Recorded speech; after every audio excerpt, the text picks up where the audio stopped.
আসসালামু আলাইকুম, কেমন আছেন সবাই? আজকে আমি নতুন তরকারি বুঝেননি, কচুর মুখী কয়, কেউ কই মেরি কচু, আমি আবার মেরি কচুই কই। আপনারা যদি না বুঝেন এর লাগে কচুর মুখী কইতাছি। এটি কেমনে রান্না করি মাছ দিয়ে, এটা খালি চায়া থাকেন বুঝেননি। প্রথমে করবেন কি, আপনারা এই কচুগুলো সিদ্ধ করে নেবেন, মেরি কচুগুলা সিদ্ধ করে নেবেন, সিদ্ধ কইরা সুন্দর করে আলা বাইছা নেবেন, বাইছা তারপরে আলা করবেন, রান্না করবেন। দেখেন এলা কেমনে রান্না করি। পেঁয়াজটা যখন দেখবেন একটু যে বাদামি কালার হয়েছে, তখন গিয়ে আপনারা হলুদের গুঁড়া দিবেন, মানে আগে পানি দিয়ে লইবেন। প্রথমে হলুদের গুঁড়া দিয়ে না বুঝছেন, হলুদের গুঁড়া দিতে দিতে হয়ে গেলে ঝামেলা। পানিটা দিয়ে তারপরে আল্লাহ হলুদের গুঁড়া দিবেন, তারপরে মরিচের গুঁড়া দিবেন, এরপর স্বাদ মতো লবণ দিবেন। মরিচের গুঁড়াটা একটু কম দিবেন, কারণ এই কচু তরকারির মধ্যে মরিচের গুঁড়াটা দিলে জাজ লাগে বেশি, বুঝছেন। সব তরকারিতে আবার মরিচের গুঁড়া কিন্তু খাড়ে না, এই জন্য মরিচের গুঁড়াটা একটু কম দিবেন। তারপরে যখন দেখবেন না কষানো হয়ে গেছে গা, তখন কি আপনারা এই কচুগুলো আলাদা দিবেন ডাইলা, বুঝিনি। তারপরে দেন কি স্বাদের এক তরকারি। আসলে কিন্তু এই তরকারি অনেক স্বাদ, আর আমার ছেলে মেয়ে অনেক পছন্দ করে। আপনাদের ছেলে মেয়ে পছন্দ করে কিনা কিন্তু আমি যেভাবে আপনাদের শিখাইতেছি, এভাবে যদি রান্না করেন 100% অবশ্যই খাইতে পছন্দ করবে। একবার ট্রাই করবেন বাসায় অবশ্যই। আর না পারলে কমেন্ট করে জানাবেন যে আপু এটা কীভাবে রান্না করবো, কি লেন দেন, কোনো সমস্যা নেই, আমি এটা কমেন্টের উত্তর দিব আপনাদের।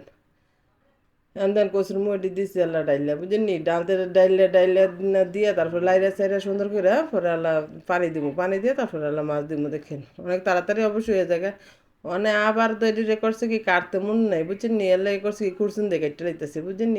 এইটা আবার আপনারা কিছু মাইন্ড করেন, আপনারা কাটতে লইন কেলে বেশি বড় বড় যেটা এটা আবার একটু না সাইজ করে দিলে আবার ভালো লাগতো না, বুঝছেন। এরপর আর লাড়াচাড়া দিবেন। আর ইয়ার যখনকার দেখবেন এটা কষানো হয়ে গেছে গা, তখনকার পানি দিয়ে দিবেন। আমি আবার আরেক জায়গায় দিয়ে দিছি পানি, গরম পানি দিয়ে তরকারি আনলে আমার আবার ভালো লাগে, বুঝিনি। তাড়াতাড়ি হয়ে জায়গায় কোনো ঝামেলা নাই, যে গরম চুলার ভার কত খারাই থাকবো, এই জন্য করেছি কি আবার আলাদা একটা ডেগের মধ্যে আমি পানি বসাই দিয়েছি, পানিটা বসাই দিয়ে বাস তাড়াতাড়ি হয়ে যাবো গা, ঝামেলা মুক্ত, বুঝছেন। আপনারা পারলে বাসায় পানি বসায় রাখবেন, কোনো সমস্যা নেই, গরম পানি দিলে তরকারি আরও তাড়াতাড়ি হয়ে যায়। আমগো দেশে যত রকমের খালি হাতে টানে রান্দা, বুঝিনি। আমগো কুমিল্লার মানুষ যে এত খাওয়ান খাইতে ধরে, এত খাওয়ান, এরা খাওয়ানটা পাইলে একেবারে খিচ্চা ধরে, বুঝিনি। এলা 12 পদের খাওয়ান, কত আইটেমের খাওয়ান। আর অন্যান্য দেশে দেখি না যে এত খাবার, কিন্তু আমগো কুমিল্লার মানুষ ফিরাতে দইরা সিরাতে দইরা খাওয়ানেতে দইরা খাওয়ান আর খাওয়ান, বুঝিনি। খালি হারা খালি 12 পদের খাওয়ান আঙ্গরে শিখাই দিয়ে গেছে না। আমগো হেরি না খাইলে আর চলে না। এখন আমরা যদি ধরেন এই কাম করতে করতে আমগো জীবনটা একটা বেদন হয়ে যায়, তাও খালি 12 রকমের রান্ধতেই হইব 3 পদ 4 পদ, বুঝছেন।